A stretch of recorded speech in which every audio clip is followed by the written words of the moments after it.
Hello, welcome to Asian Culture in America. I'm Paul Sher, the producer and your host for this series. We're going to talk tonight about stress and methods to combat stress, if necessary. I have spent more than 2 decades dealing with, working with, and teaching stress reduction methods, particularly in the aspect of Oriental medicine or the Oriental ways. Together with Dr. James Golding of the Somerset County Chiropractor and Acupuncture Center here in Somerville, New Jersey, we're going to explain to you or try to give you some insight into all of the areas of stress, why it happens, when it happens, and also we're going to say what can we do about it, and we will show you some techniques, discuss some methods to help you reduce your stress. Dr. Golding, thank you for coming on. Why are we doing stress? Why now? Well, before I begin, thank you for viewing, and Master Sher, it's a pleasure being on Asian Culture in America once again. And it's a very important topic that we're here to discuss tonight. It's once been said that high blood pressure is the silent killer. I believe that stress actually causes more internal damage to us and represents a much bigger health threat to us now than at any given point in human history. We are dying of stress-oriented diseases, and we see them by different names now, by chronic fatigue syndrome, Alzheimer's disease. Stress can be both good and bad. There is originally the mechanism of stress within the body was built in to be a good thing. What happens is that if an animal was chasing you thousands of years ago, or you needed to do some feat immediately, your adrenaline kicked in, your heart rate would rise, your breathing would become deeper, you had a heightened sense of awareness, you had more energy going to the muscles, and you would be able to perform and react quickly. What we find in today's modern, fast-paced society is that that's not what's going on at all. What's going on is that due to the pressures and tensions that we're under, work-related and environmentally related, we have a very slow drain on our nervous system, and we have a slow drain on our hormones, a slow drain on our adrenal glands, and gradually we're wearing ourselves out hormonally and neurologically. And it's kind of like a dike. We have our finger, the finger is out of the dike, and slowly our resources are being drained, and our defense mechanism is going downward and downward. Stress can be a good motivating factor too, because when we get too much stress, it finally causes us to change. And change frequently is easy, but many times we don't want to change. And I have a little story to go with that. There was a man, and he was sitting on his front steps with his dog. And the neighbor comes over, and the neighbor says to his buddy, "What's the matter with your dog?" "Well, what do you mean?" "Well, your dog's laying there, it's yelping. It's yelping out in pain." And the man says, "Well, he's laying on a nail." And his buddy says, "Well, how come he doesn't move?" And the man says, "Because it doesn't bother him enough." And that's one thing that we hope to end today, by not letting little things not bother us enough. We want to move forward and make change in our lives.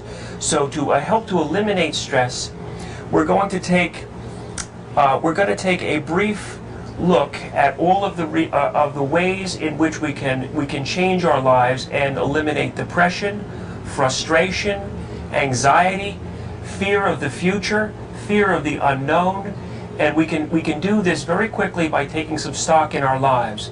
Number one, 1/3 of your life is spent sleeping. Buy a good mattress. It's a great investment. Also, use a cervical pillow. A cervical pillow helps to take stress off the muscles of your back while you're sleeping. and it also increases the oxygenation to your head. Secondarily, we want to make sure that you don't do a lot of activity before you go right to bed. We have an activity cycle during the course of the day that should be very, very active, and then should go into a restful period of life, the yin and yang of life. What you need to do is allow for yourself to relax and give yourself time to relax before you go to bed. Don't be watching disturbing, violent television shows prior to going to bed. Also, try not to take your work problems or other things that may be bothering you to bed, and this frequently can be eliminated if you allow for enough time. Also, decrease, if you need 8 hours of sleep, get 8 hours of sleep. Many times people will tell me, oh, well, I'm so busy, I can't get all my stuff done. If you get the appropriate amount of sleep that you need, you will then be able to accomplish more in a shorter period of time, and you'll be much more effective that way. Doctor, while you're talking about sleep, one of the things in my training and listening to people and my teachers is that posture in your sleep is extremely important. I just want to know how you feel about that. And the posture most applied, okay, has been to lay on your side with the pillow under your head, so that your body stays pretty much this way as opposed to laying on your back, and then the legs and the arms are outstretched, or at least one of the legs, so that nothing is laying on top of any other limb. Right. They feel that that's, you don't get up in the morning with aches and pains, even if it's up here, because of the way you've been sleeping and stopping circulation. Does that make any sense to you? Well, it does a lot. And sleeping on the sides is good, or sleeping on your back is good. If you bend your legs slightly and put a pillow underneath your legs, it helps to take the stress off of your back. It's stomach sleeping that's very deleterious. Stomach sleeping was invented by chiropractors to keep themselves in business, because as long as people are stomach sleeping, I'll always have something to do. Also, not only will you get backaches by stomach sleeping, you're also, when we look at the body from the side, 75% of your weight is in the back portion of the body, 25% is in the front. So if you're laying and smushing down on your internal organs for 8 hours, it is creating a functional weakness in the organs just through having pressure on them. So sleep position is really important. Oh, thanks. The secondary thing that the second third of your life that I want you to consider is your work. Do you like your work? If not, do something about it. You spend 1/3 of your life doing that. People that don't like their work, and there's a lot of people out there, lead what I call quiet lives of desperation. And it's lonely, because they don't feel appreciated, and you don't feel as if you are productive and doing the best that you can for your time. It doesn't mean that everyone can just quit their job and do exactly what they want to do. It may take time, but believe me, if you start to take the steps of gradually changing and bringing yourself to where you want to be as far as a career and how you want to express your work life, as soon as you start to take steps in that direction, even if it takes a long time, you become empowered, you become strong. You are no longer floating out in the sea of life, waiting for things to randomly come in your direction. Opportunity favors the prepared mind, and it's very, very important that you take that into consideration. We don't want to be, I woulda, coulda, shoulda with my life. For all that we know, this is our life. What you make of it is very, very important, and you want that third of your life to be a good expression. The other thing is that we have another third of our lives that is discretionary time. That's what you're doing in your spare time, your family time, and whatever else you're making of your life that you're not working. Find out what it is that you enjoy, and do it. Find out what it is that truly makes you happy, whether it's a sport, whether it's an activity. Take some time and determine what that is. Do not get caught up in always looking for something outside of yourself to bring you happiness, if you're waiting for someone else to make you happy, if you're waiting for some material item to bring you happiness, or some external event that's going to make it all happen, then you're going to be leading a very lonely existence. Keep in mind that the longest journey is the one inwards. And what you need to do is start to become comfortable with yourself, get to know yourself, get to know what you like and don't like, and be able to confront situations that no longer are the way in which you want to move your life. There's no reason why you can't take direction of your life, control of your life. And the relaxation techniques that we're going to discuss in the upcoming minutes will change your lives dramatically. We all hear about positive thinking and negative thinking. Oh, he's a positive thinker. Oh, he's got negative thoughts on his mind. Well, it's good to positive think. But what I find is that frequently when we have negative experiences happen to us, we have a tendency of dwelling on these negative experiences ad infinitum. And what happens is that these negativities take over ourselves and don't allow us to move forward. There's nothing the matter with making mistakes. There's nothing the matter with saying, I'm sorry. There's nothing the matter with trying things. Find out, take the step, become a participant in life rather than constantly being on the sidelines waiting to win the lottery. Is that stressful, or waiting to win the lottery? I still want to win the lottery. My own statistic, it seems to be 99% of the world is waiting to win the lottery. And to the point where some people, it's like gambling, they don't have to do anything because it's their due. They buy certain tickets. It's a pretty lonely experience to be waiting for some magical effect to come over the body or over your life when you can take control. Well, one of the Buddhist phrases I try to live by, and I teach a lot, is to rely on others is to be unstable. And others doesn't just mean another human being. It could be an animal, it could be the lottery, it could be a house. Everything is, so it's sort of like trying to get out of it because there's negativity, is to rely on others is to be unstable. What the others in this case is the blame. We're going to blame everything else. Something else is what's causing things to go south in my life.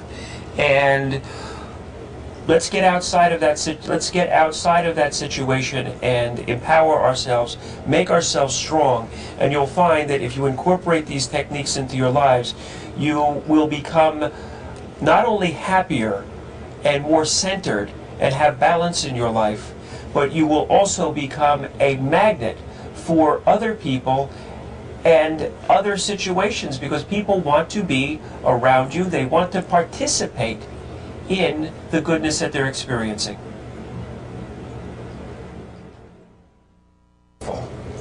Now, Master Sher is going to talk for a few moments on meditation and its benefits.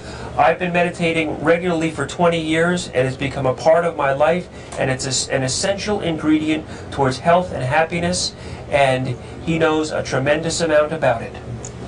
Well, thank you. Meditation is a very general term.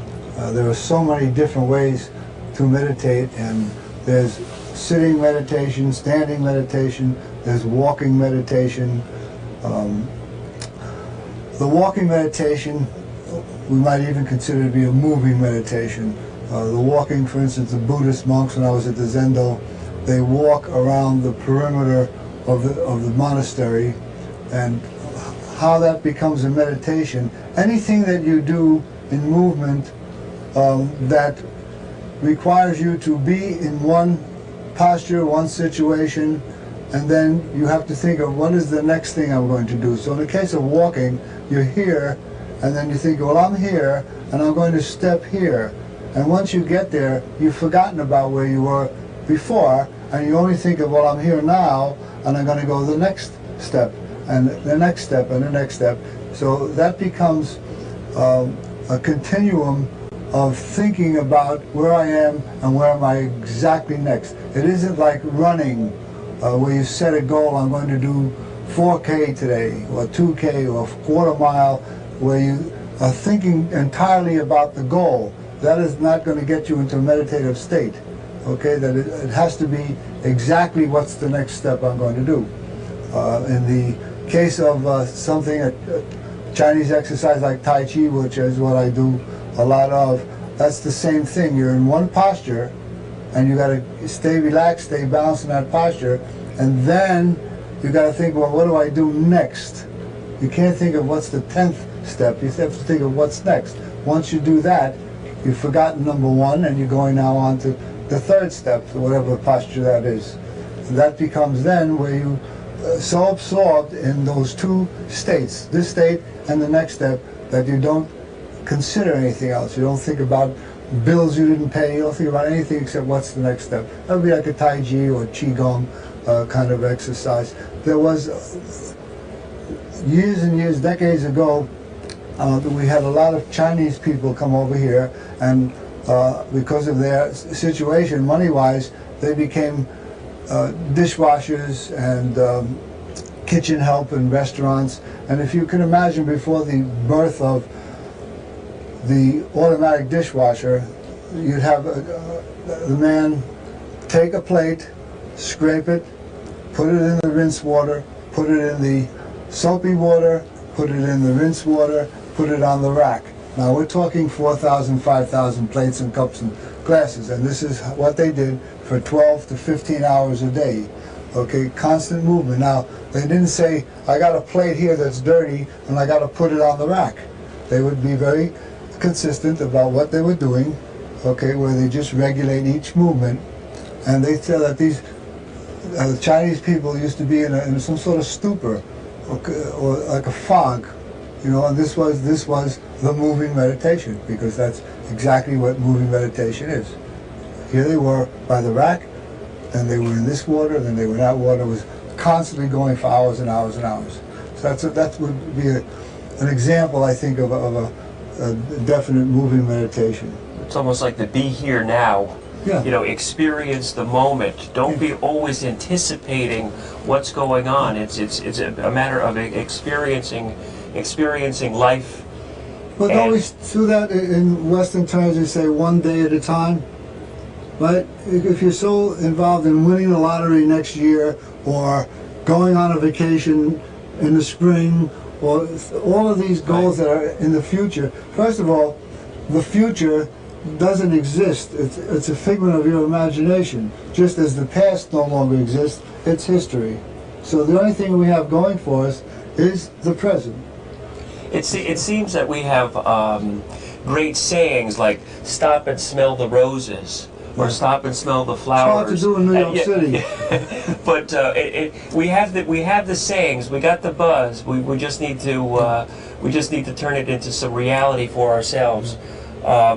With all of the material wealth that we have and all of these other things around us, we need to get the most out of life by developing ourselves. Yeah. I'd like to not demonstrate, but explain a little bit about some of the more simpler forms of meditation that anyone can do. Because people say, "Oh, I tried meditation, and it doesn't work."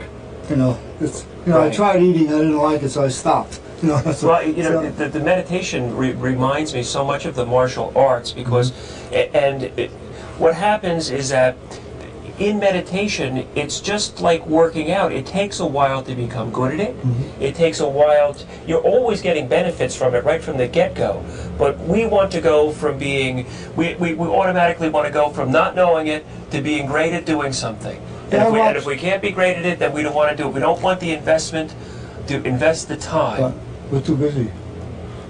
What is it? Too busy to get well. I've seen people, like at corporate America, they have these little, wellness kind of things. And they'd have people come down and say, we're going to do meditation. And I'll watch 30 people, okay? And this is an example of what I see.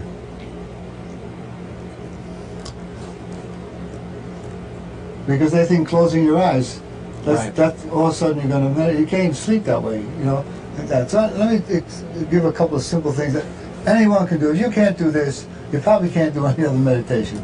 Now, to meditation outside of maybe perhaps the Zen people that say, or other forms of meditators, is that you have to clear your mind. Well, if you have to clear your mind, you're really thinking about clearing your mind. So therefore, you're really not clearing your mind, okay, unless you go on drugs. So you need something that's very stable, because it's not clearing the mind, it's concentrating on one thing and one thing alone. Just like in a moving meditation, you concentrate on the next step and nothing else. And so you need something that's constant. There's looking at a crystal, there's looking at a candle. I think you can explain, you had a lot of effort in that. But the thing that's most constant in our life, and the only thing I can think of that we can relate to, is breathing. You always breathe. You can't even stop breathing for any length of time. So we talk about the cycle of in and out.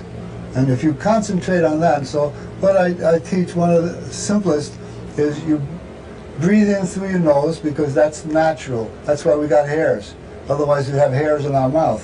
So we breathe in through the nose to filter out all the dust and things that we find even in New Jersey. And let it follow it down. We in Japanese say the hara, okay, which is the stomach area. So we follow this breath down to the hara. Now, of course, we know that the breath doesn't go to the hara, but it is the energy that the breath brings with it, called chi in Chinese, ki in Japanese, prana in Sanskrit, what is it, pneuma with the Greeks.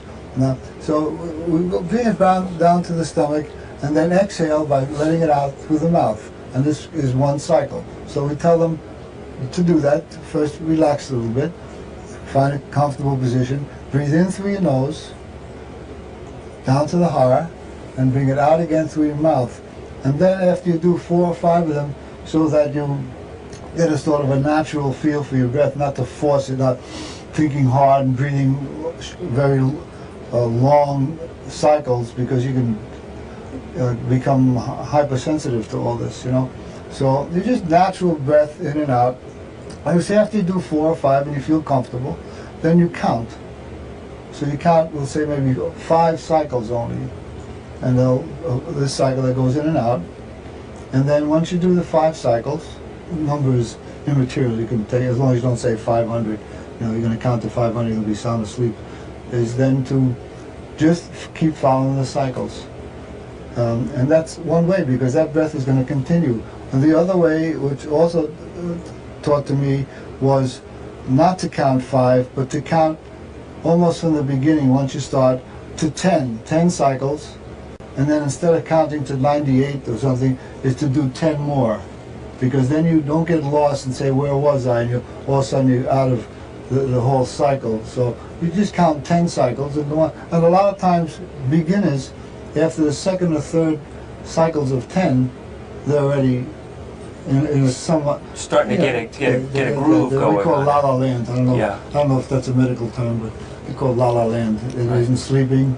You know, it's just a nice meditative state, and it's very easy because your breath is always there. Right.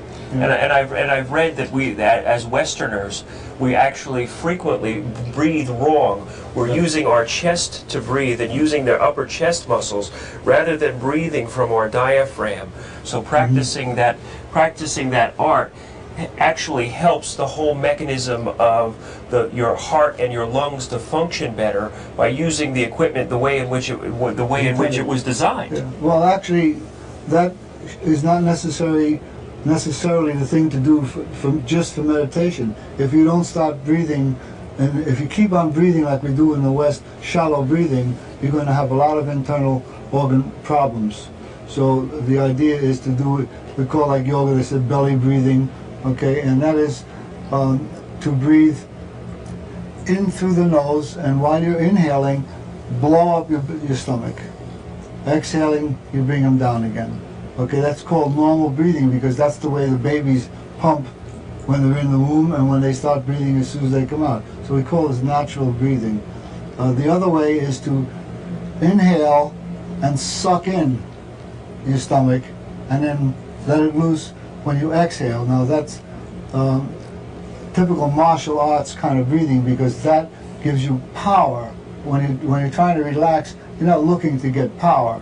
But and the first one, in Oriental terms, we say is Buddhist breathing, because mostly Buddhist priests, Buddhist monks breathe that way, and the other one is the Taoist. So the Taoist breathing is to suck in and exhale, let it loose. So either way, the Buddhist way is easier for meditation, makes more sense. But for the Taoists also, they meditate, they do the same thing, but that requires some, I think, a little more work, because it's not natural. We call that reverse breathing. Okay, and so those two things are good. While you're doing the exercise we talked about counting the breath, it would be easier to do the Buddhist breathing and blow up your stomach. You can put your hand there, and then exhale, let it just come back in again, and you're going to get in a very relaxed state just from the breathing. Okay, you don't even have to think about meditation or even follow, just by breathing correctly, because now you're opening your whole body up. You know? It's like some of the best things that we could do should be simple in life. The next thing I do on a daily basis is a creative visualization, and this is what I do. I imagine a white light coming down from the sky and penetrating into my abdominal area. This is a white healing light of change. This is a white healing light of transition. This is a white healing light of permanent well-being, affecting every fiber, every pore, and every nerve cell of my body. I do that every day.